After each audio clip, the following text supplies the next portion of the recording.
एक लड़की की नई नई शादी हुई थी। वह अपने नए घर मतलब ससुराल में जैसे ही प्रवेश की उसे कुछ भी अच्छा नहीं लग रहा था, क्योंकि उसकी सास हमेशा उसे हर बात में टोकती थी और कुछ न कुछ उसके विरुद्ध बोलती रहती थी। उसे अपने पिता का घर याद आने लगा।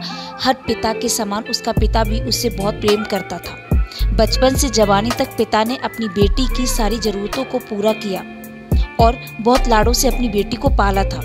यह नई नवेली दुल्हन अपनी सास के इस रूखे व्यवहार के कारण परेशान हो गई और कई बार तो उसने अपनी सास को खरी खोटी सुना दी, जिसके कारण घर में ही बहुत बड़ी असमंजस्य की स्थिति हो गई।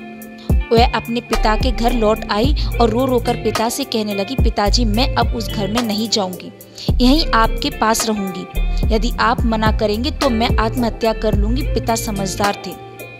पिता ने बेटी को 2 दिन के बाद कहा, बेटी यदि मैं तुझसे एक बार जैसा कहूँ क्या तू करने को तैयार है?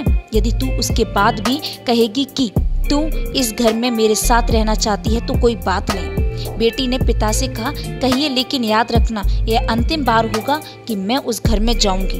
पिता ने कहा, वहां जाकर जैसे ही तुम्हारी सास तुम्हें कुछ बुरा भला कहने लगे तभी तुम अपने मुंह में कुल्ला पानी भर लेना और तब तक मुंह में पानी भरे रहना जब तक सासू माँ बोलना न बंद कर दें, और उसके बाद अपना पानी कुल्ला नाली में थूक देना और फिर कुछ भी पलटकर मत कहना। बेटी को कुछ समझ में नहीं आया, लेकिन बेटी तैयार हो गई।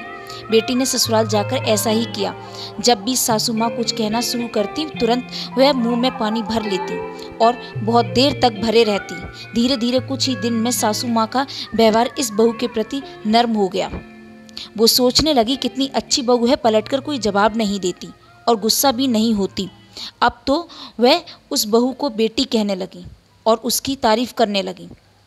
कुछ दिन में सासू माँ का प्रेम भरा व्यवहार देखकर बहू की भी अपनी सासू माँ को माँ के जैसा प्रेम करने लगी और दोनों खूब बातें करती, साथ साथ घूमने और मार्केट और खरीदारी करने जाती। कुछ दिनों के बाद इस लड़की का पिता अपनी बेटी से मिलने आया। घर के सभी लोगों ने पिता का खूब अतिथि सत्कार किया। फिर जब पिता अपने घर वापस जाने लगे तब अपनी बेटी से कहा, बिटिया चलो, यदि तुम मेरे साथ चलना चाहती हो तो अपना सामान पैक कर लो, हम वापस चलेंगे। तब बेटी ने कहा, नहीं, अब यही मेरा घर है। मैं अपनी सासू माँ से बहुत प्रेम करती हूँ और अब इन्हें किसी भी कीमत में अकेला छोड़कर नहीं जाऊंगी।